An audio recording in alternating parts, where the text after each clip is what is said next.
Man, if Embiid gets back and he is what we've seen in the past, holy cow, this is going to be a big time problem for the entire league, not just the Eastern Conference.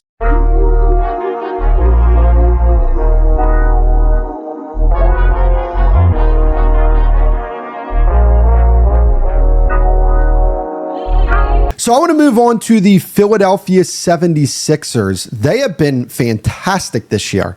3 games in, they're 3-0 this year. And I just look at this team and I think that they have such an opportunity to make things happen in the East. And what they did last night against the Orlando Magic, that was impressive.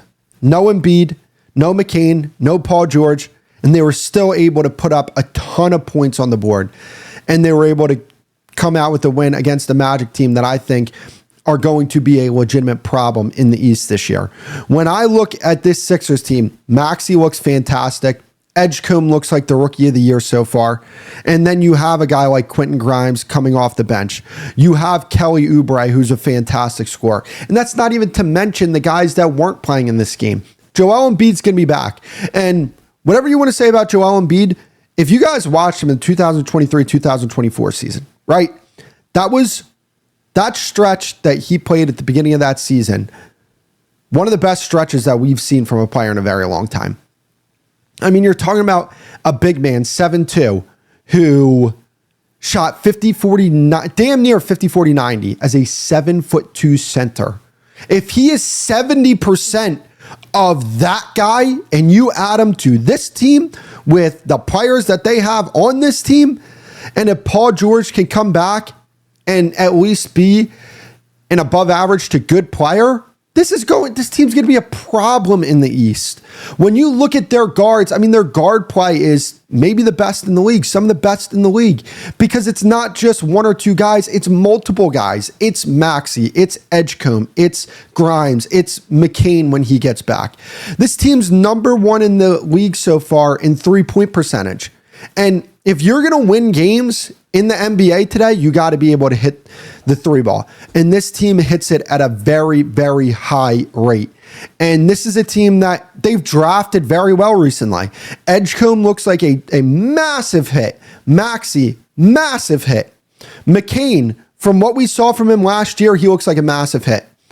And then you have the depth pieces that they have. And when Joel Embiid comes back, you're going to have Joel Embiid. And you're going to have Paul George. I am just so impressed with what I've seen from this team so far. And for last night, for you to go up against a team like the Orlando Magic and to win the way that they did, that's just flat out impressive. And the thing is with this team, they have so many explosive scores, right? Like, that's the thing. There's a difference between a good scorer and an explosive scorer. Maxey is an explosive scorer. I think McCain has the potential to be an explosive scorer this year. Edgecombe looks like he has that potential. Grimes has that in him. Embiid, Oubre, like, these guys are explosive scorers. Like, when they're hot, they go for 40. Like, that's the type of players they are. They might not go for that every night, some of these guys. Some of these guys are consistently in the mid-20s when it comes to points per game. Maxey's a guy who's consistently in the mid-20s with points per game. Embiid is a guy that I think can still be a guy that's consistently in the mid-20s for points per game. I mean, this is a team that's going to be able to outscore a lot of teams in the Eastern Conference. I feel great about their chances against the New York Knicks. I feel great about their chances against the Cavs or the Orlando Magic. I think this is a well-coached basketball team. And they have a real shot here. I'm a big Nick Nurse fan, me personally, and I think he has the team that he can really, dig into and actually come up with those schemes that he comes up with and be able to dig his teeth into a team like this. They are an absolute problem. And man, if Embiid gets back and he is what we've seen in the past, holy cow, this is going to be a big time problem for the entire league, not just the Eastern Conference. And people may say like, oh, well, look at what Joel Embiid has done in the playoffs. And I understand that. But I think that even if Embiid does struggle come playoff time, This is a team that has so many scores that they can rely on if Embiid's not making it happen. I think that this is the best team that Joel Embiid has ever played on, me personally. Like, that's how good they have the potential to be. I mean, if Embiid's not making it happen, you have Maxey, who I think is really going to start to turn into, maybe one of the very, very best guards in the NBA.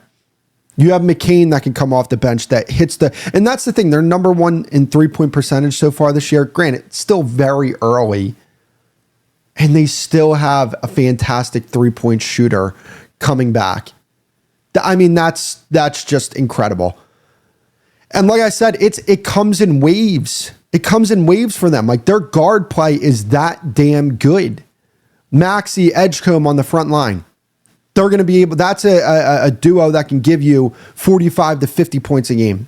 And then McCain and Grimes coming off the bench.